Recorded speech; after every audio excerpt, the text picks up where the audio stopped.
What's up mga idol at welcome back dito sa ating channel. So ngayon mga idol magbibigay ulit tayo ng tips tungkol sa mga naghahunt ng alimokon mga idol, no. So ngayon mga idol tips lang muna talaga i-vlog ko sa inyo mga idol, kasi nandito nga ako sa Laguna nagtatrabaho mga idol, no. So paulit-ulit ko sinasabi na tips lang muna ang ibibigay ko sa inyo, at para naman hindi mawala yung content natin sa alimokon, no. Yan. So kahit mga idol yung iba tumigil na sa pagbablog ng alimokon mga idol, ako patuloy pa rin, basta ang layunin ko mga idol magbigay ng tips, mag-alaga, at yun, at hindi naman mga idol sa sa panghuli mga idol yung ibablog ko sa inyo sa alimokon. So yun. So hindi ko alam mga idol kung talaga makakabalik ako sa sa pag-vlog sa alimokon, pero susubukan ko mga idol, no. So may kakausapin lang ako mga idol na basta na may tao, pag umuwi na ako mga idol sa aming probinsya mga idol, no, kung pwede talaga ipagpatuloy ko na gamitin yung alimokon na yan na na content mga idol, no, na pwede talagang gamitin sa pagbablog mga idol. So abang-abang lang kayo mga idol. So ngayon mga idol tips lang muna yung ibibigay ko sa inyo. Yan. So ngayon mga idol karaniwang din itong tinatanong ng mga counters natin diyan mga idol, yung mga nagbablog din sa alimokon mga idol, yung mga baguhan na laging tinatanong din sa akin mga idol, no, na kung pwede daw ba makahuli o gamitin sa paghunt yung bagong huli mga idol, no, yung bagong huling alimokon. So kasi mga idol yung iba bumibili ng alimokon para mas makamura sila, yung binibili nila mga idol yung bagong huli mga idol, yan. So ito mga idol, ang sagot ko dyan, pwedeng mga idol, basta alimokon pwedeng niya na ipangati. So ang gagawin nyo dyan mga idol, kasi diba pag bagong huli mga idol napakailap. Talagang pag kinulong mo naman mga idol talagang kalampagan sa kulungan mga idol pag bagong huli.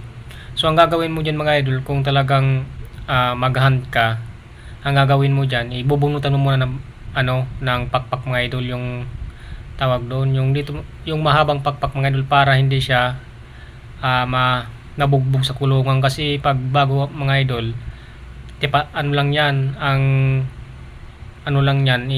tumakas sa kulungan pag bagong huli. Yan ang ang bagong huling alimokon, talagang kumakalampag yan sa kulungan, at masusugatan yan mga idol, no. Lalo na mga idol kapag sinubukan mo nang idala sa bukid, talagang lipad ng lipad yan sa kulungan mga idol, baka mamatay pa yan mga idol. Nasa bukid ka, mamatay pa yan pag bagong huli. Ang suggest ko sa inyo mga idol, itong tips ko mga idol, bunutan mo muna ng pakpak mga idol, kasi yung mga alaga ko dati mga idol, pag mayroon akong nagugustuhan na alimokon, para hindi siya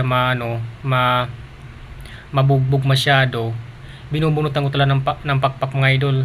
Huwag yung gupitan mga idol, kasi yung iba ginugupit pangit yun mga idol, hindi na tinutubuan yun mga idol, hanggang doon na lang yung mga idol. Pangit yung ginugupit. Bunutan yung mga idol, kasi mabilis lang naman tumubo yun. Pag tumubo yan mga idol, mamuha mo na yan mga idol, kasi nasanay na siya na nasa kulungan, at nasanay na din siya na ang galaw niya ay mabagal, kasi wala na siyang pakpak, diba, nabunutan na. So kung halimbawa tumubo yan mga idol, hindi na masyado yan na magkakalampag sa kulungan. So yun ang suggest ko sa inyo mga idol, kung halimbawa sabik kayo maghunt at wala pa kayong pangati, pwede naman mga idol yung bago mga idol, kasi may napapanood ako at ginagawa ko din yan mga idol, kung wala talaga akong pangati. Pero kung marunong kayong humuni mga idol sa kamay, ako kasi mga idol master ko ng humuni sa kamay mga idol, no. So ang gawin nyo dyan mga idol, pag bago nyo pangati at bagong huli, bubunutan nyo muna pakpak. Hindi naman masyadong bunot na bunot, basta yung natanggal nyo lang mga idol yung mahaba, yung panglipad niya talaga mga idol, no.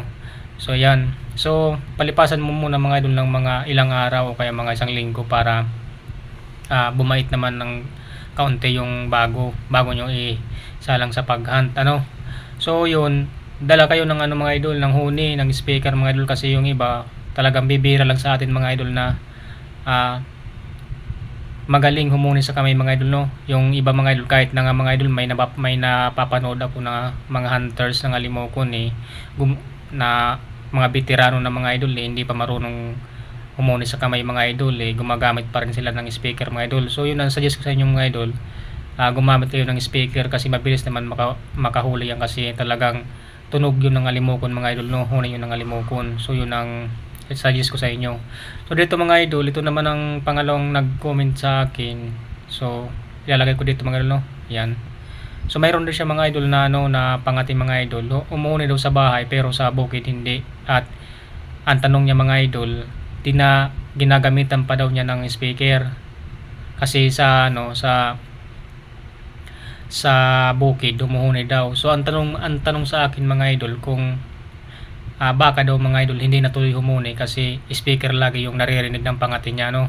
So hindi naman ganoon mga idol. Mas maganda nga yung na ginagamitan mo ng speaker yung pangati mo, kasi gagaya yun mga idol, no. Gagaya yun at masana yun doon mga idol sa sa tunog sa huni mga idol. At kasi yung ibang alimokon mga idol, mayroon talaga mga idol, diba paulit-ulit kong sinasabi mga idol na mayroon talagang humuhuni sa bahay na alimokon, mayroon at sa bukid mga idol pag dinala mo hindi na, kasi takot yun mga idol sa bukid pag gano'n na limokon mga idol, no. So uhuni yan mga idol sa loob ng bahay.